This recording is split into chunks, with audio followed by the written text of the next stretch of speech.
जय यीशु की क्रिस में प्यारे भाइयों और बहनों, आगमन का चौथा रविवार ईश्वर के पुत्र यीशु का स्वागत करने के लिए तत्काल तैयारी का आह्वान करता है।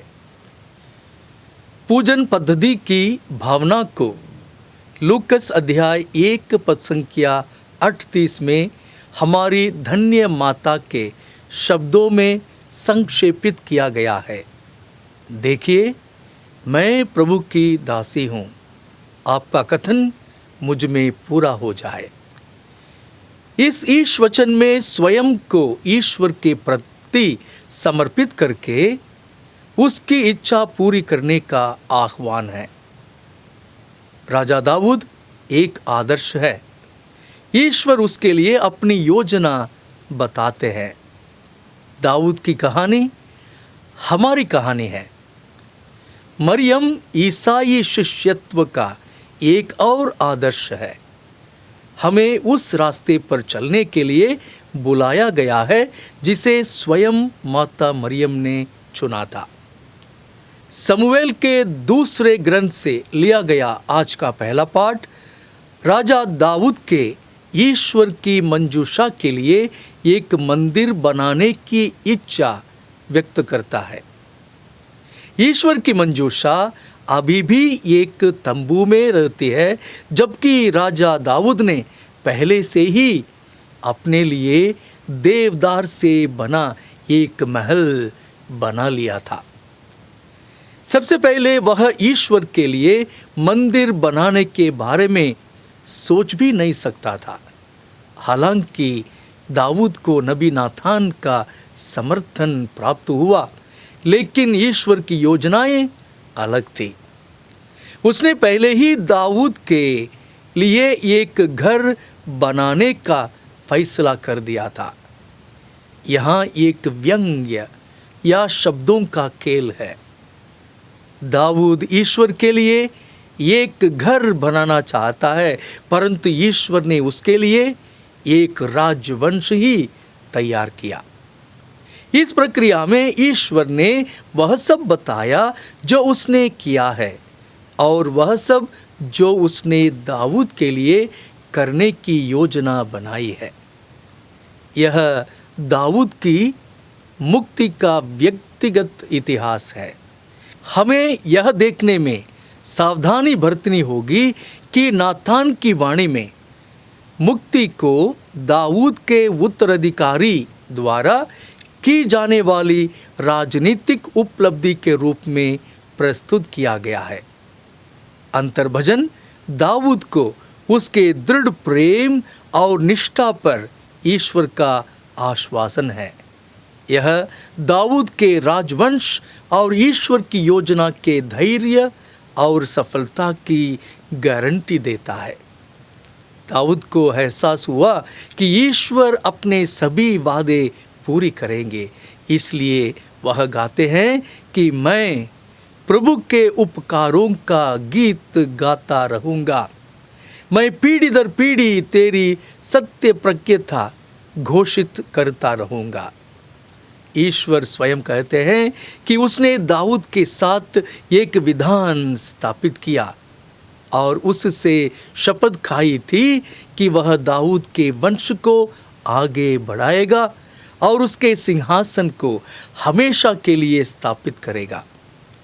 दाऊद से अपेक्षा की जाती है कि वह ईश्वर को इस प्रकार संबोधित करेगा, तू ही मेरा पिता है, मेरा ईश्वर, मेरी चट्टान। मैं गाऊंगा कि आप ही मेरा उद्धारक है। ईश्वर दाऊद को अपना चुना हुआ और अपना सेवक कहता है। हम विश्वासी समझते हैं कि ईश्वर दाऊद और उसके वंश के प्रति दयालु है, क्योंकि वह दाऊद से किए गए सभी वादाओं को पूरा करने में विश्वास योग्य है। प्यारे भाई और बहनों, आज का दूसरा पाठ रोमियों के नाम संत पौलुस द्वारा लिखे पत्र से लिया गया है। पाठ अंतिम स्तुतिगान का एक हिस्सा है। संत पौलुस अपने सुसमाचार के बारे में कहते हैं और दावा करते हैं कि उसका सुसमाचार ईश्वर के रहस्य के अनुरूप है। यहाँ पर रहस्य का तात्पर्य ईश्वर की शाश्वत रूप से की गई कल्पना, लेकिन छिपी हुई योजना से है। नबी और दूरदर्शी व्यक्तियों को इस रहस्य को समझने की शक्ति मिली थी। ऐसे अनुभवों का कार्य विश्वासियों को आराम और आश्वासन देता है, खासकर जब वे परीक्षाओं और क्लेशों को सहन करते हैं। संत पौलुस हमें बताते हैं कि जिसे इज़राइली अपना एक अधिकार मानते थे, उसे अब गैर इज़राइली लोगों के साथ भी साझा करेंगे। यह हमारे ईश्वर के उद्धार के अलावा और कुछ नहीं है। चूंकि संत पौलुस ने यह पत्र रोम के ईसाइयों को लिखा था, जहां गैर यहूदी आबादी रहती थी, इसलिए प्रेरित की इच्छा हो सकती थी कि विश्वास के प्रति उनकी आज्ञाकारिता प्राप्त करने के लिए उन्हें भी सुसमाचार का प्रचार किया जाए। संत लूकास के सुसमाचार से लिया गया आज का पाठ प्रभु के जन्म के संदेश की घटना प्रस्तुत करता है। यह एक अनोखा अनुभव है। संत मत्ती के अनुसार सुसमाचार में यूसुफ को ही सपनों में स्वर्गदूतों के माध्यम से ईश्वर का संदेश प्राप्त होता है, परंतु लूकास के सुसमाचार में माता मरियम को ही ईश्वर के संदेश प्राप्त होते हैं। इस परिच्छेद में मरियम उस वफादारी का एक आदर्श है।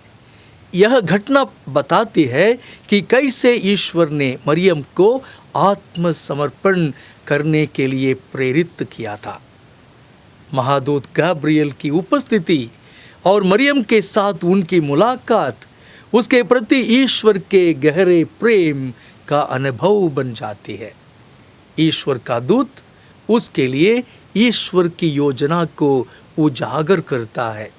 उसे ईश्वर के आश्वासन की आवश्यकता है। वह इसका अनुभव उसी क्षण करती है जब वह स्वयं को ईश्वर की इच्छा के प्रति समर्पित करना चुनती है।